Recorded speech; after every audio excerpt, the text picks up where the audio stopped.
একটা গাড়ি কিন্তু অটো 4 মাস চালাইছি। এই যে শামিম আছে না, শামিমের 400 টাকা করে দিয়েছি চাঁদা। এক পর্যায়ে আমি 3 দিন চাঁদা দিছিল কি আমারে কয় গাড়ি আটকাইবো, গাড়ি আটকাই নিবো গা। পরে আমি গাড়ি কি করেছে? এই যে সার্জেন্ট শামিম। পরে এক পর্যায়ে আমি গাড়ি হুমকিতে আমি মনে করেন যে গাড়ি বেচ চালাইছি। বেচটা 4 মাস ধরে চেষ্টা করতেছি ভাই, চাকরি লোনের লাগিয়া। আমার গাড়ি 60,000 টাকা হচ্ছে, এই ডিউ শেষ ভাঙ্গিয়া খাইতে এখন এই যে 3টা বাচ্চার মার অসুস্থ, হ্যাঁ চিকিৎসা করতে পারি না। আমার এই বাচ্চাটা চিকিৎসা করতে পারি না।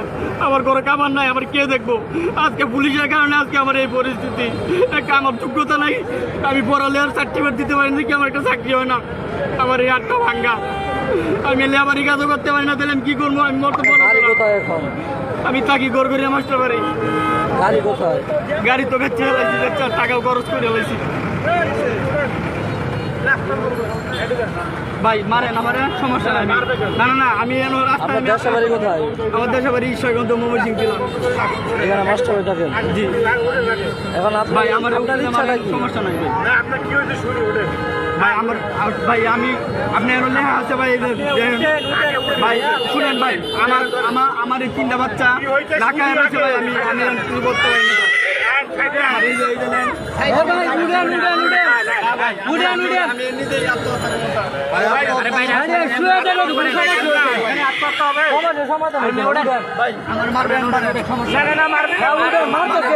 বাচ্চা ভয় পাইব।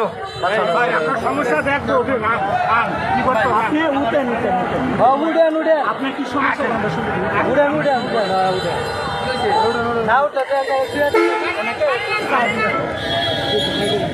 আমি কি করবো? আমার 3টা বাচ্চা